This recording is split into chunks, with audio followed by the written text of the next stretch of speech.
Hello, I'm Spaztastic. Welcome to Spaztastic TV. Today we're going to be doing another older tech review, if that wasn't obvious. We're going to be looking at this Sony DCR-DVD101. Now, I could tell you a few little features about this camera, the fact it has night shot on it and whatnot, but I'll get into that in a little while. It takes little DVD-Cs. Also, you can record it in low quality and whatnot, get longer recordings out of it. But before I get into that, let's just go ahead and show you some recordings that I did at the Utah State Capitol and some street art that I filmed in downtown Salt Lake. So, jump cut.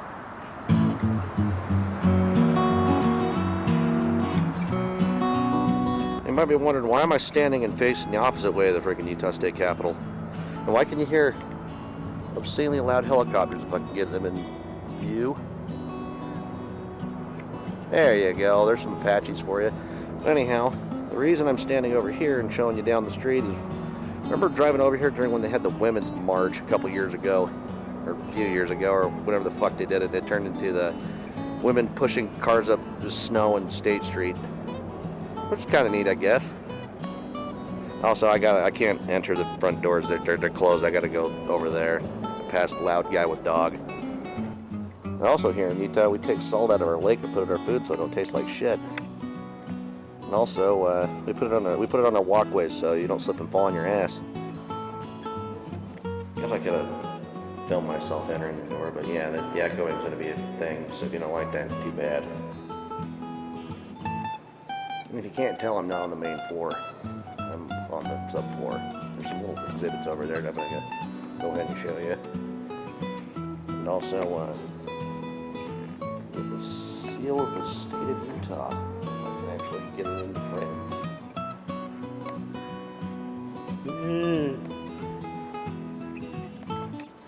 Now, if I can actually get to the freaking little plaque right here where you can read it, it's just a recreation of Liberty Bell. Look at that thing. Almost be half tempted to reach under there and see if there was a dinger for some reason. Oh yeah, there it is. Cracking all. Remember, with most states in the West, it all began with mining. Damn it. But yeah, Utah's known for a lot of stuff like this. Like, well, you can read, I hope.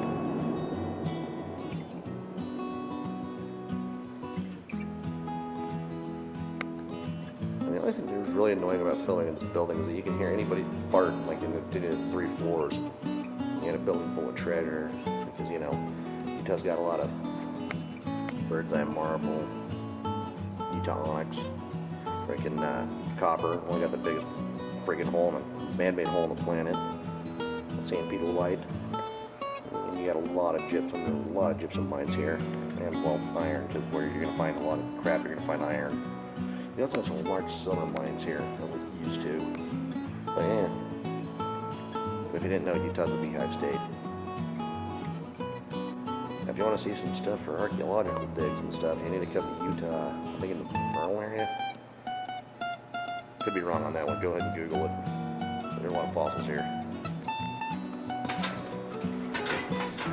Yeah. Wish I would have got that on. We got the camera on a little center. I had sniffle and sneezing dude go come over and just freaking, be a dick and pour audio and whatnot. But hey. Old freaking elevator, why not?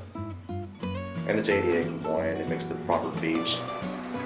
Anyhow, we're on the main floor. I would have showed you the uneven steps, but such is life. I guess I could probably actually do that now, but I actually have to look around for a minute.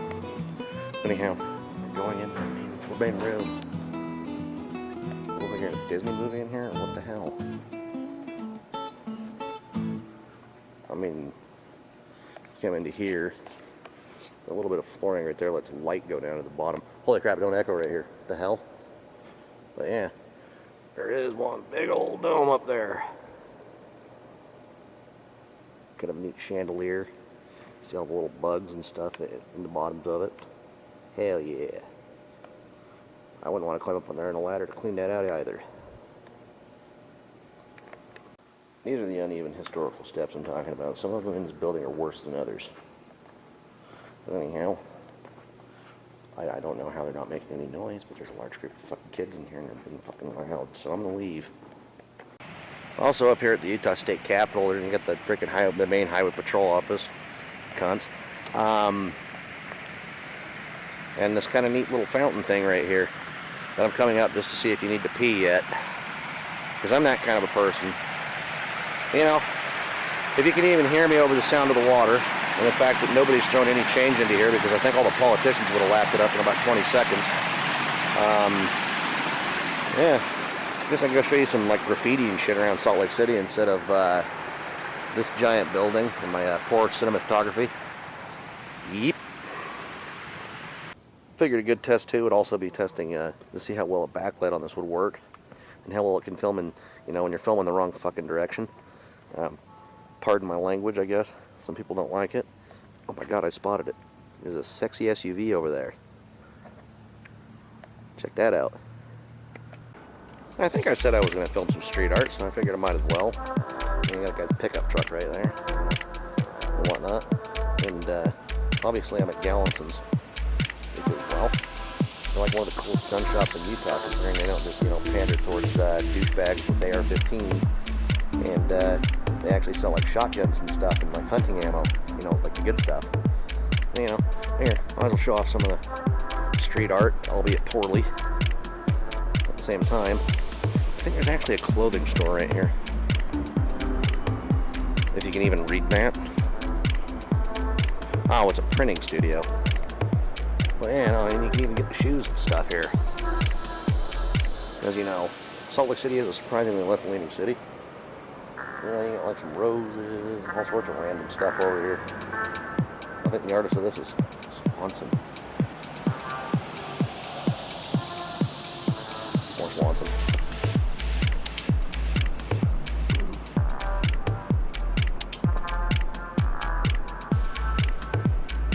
And if you're ever in the Salt Lake area, you know, there's actually quite a few places with stuff like this.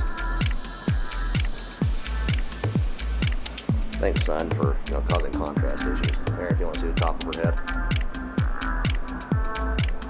Interesting.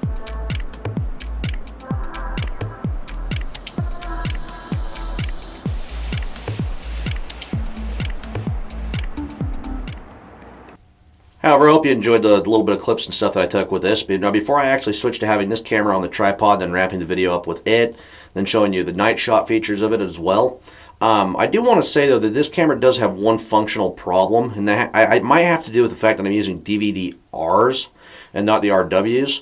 I mean, they're the small little DVDs. I could best pop it out and show you, but I don't really feel like doing that because, well, if you've ever played a GameCube, you know what they look like. But is the fact that if I record something that I don't like with this camera, I can't exactly go back and delete it and delete the footage with it. Now, I might not be using it correctly, but it might just be due to the fact that I think it partially saves the information on the DVD-R, and that little problem right there is not that great. Although that aside, this camera does in the front of it. It does have a little thing. It has two little ports in here. Now, see, now I'm trying to see how this looks in a tiny little freaking LCD screen. So it actually does have a microphone input. Up here on the top, it does actually have a powered shock mount for a light. And I wondered, I need to know more information about those kind of things. I think I could Google it before I'd started, you know, recording it, but you know.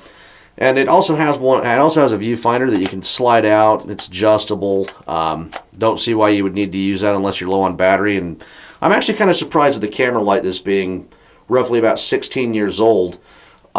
Is the fact that, God, it's not 16 years old. Oh yeah, it is. Would be the fact that the battery still holds a good charge. I mean, whenever I charge it fully, it still says it has 120 minutes of recording life. If I do actually turn the screen off, the recording life does go up with the little viewfinder thing. But unless you want to look like you're old school and looking around like this, that's not really a great thing. But anyhow, I guess might as well stick it up on the tripod if I remember any sort of, like, you know, little details and stuff that I might want to throw in there. Of which this does have two different versions of Night Shot. It's got Night Shot and Night Shot Plus, which depending on how the lighting is, it really reduces the frame rate, but you can actually see a lot. And the little black little thing that's right here, it does actually have an infrared light in it, albeit indoors it's pretty bright. Outdoors it doesn't do a damn thing for you. But yeah, I'm actually pretty surprised with this thing. And it does have its own typical Sony bullshit proprietary charging port, but that That's still freaking par for the course for pretty much any camera manufacturer. Almost any. I mean, most like smaller digital cameras you can charge via micro USB, which is nice. But yeah, let's go ahead and throw this up on the tripod and let's see. But anyhow, this is night shot. I mean, I could give you a better demonstration of it if I wasn't filming this, at 9:30 in the morning, because the other window in the other room doesn't have a little thing, doesn't have blinds in it. So anyhow, if you can tell, this is obviously night shot. Now, if I come up here and I press the button, I don't know if I can do this while it's recording. I don't know how that works. All right, now it's on Super Night Shot Plus, and you can probably see that there's a frame rate drop, but you can see the things in the background here a lot better. And then it kind of looks like I'm in stop motion, and I'm actually moving in slow motion now to be a smart ass, but that's the thing. So obviously it has night shot capabilities. Now my original idea is, now let me get out of this because this looks like crap. There we go. The original idea for what I was going to do when I was recording with this camera was I was going to try to get in with like a paranormal group and then use this and maybe see some spirits or some shit, which is part of the reason why I also carry it along with me when I do the half-ass ghost town adventures. But as we can see, that doesn't really work out all that great. But anyhow, let me go ahead and get the lights back on, and I'll talk about a few other things with this camera. So I'm going to go ahead and I'm going to have to do this. I'm going to have to go ahead and stop the jump. So obviously, as you can see, it does film in 16:9. It also could do 4:3, which was more common in 2004. Obviously, it's not high definition. I guess I could probably go over here and aim the camera down a little bit, so it's not as awkward for me to kind of look at. But anyhow, this camera is surprisingly functional today. And now I know that somebody's going to ask in the comments section of how do I get the videos off the DVD on my camera, so I could either like edit a video or something like that. And I'm actually going to make a video on that following this one up, because it's actually a fairly simple process. But this camera itself feels surprisingly well made. It has a bunch of wires, a bunch of AV wires and whatnot along with it. I hope the audio on it's not too horrible.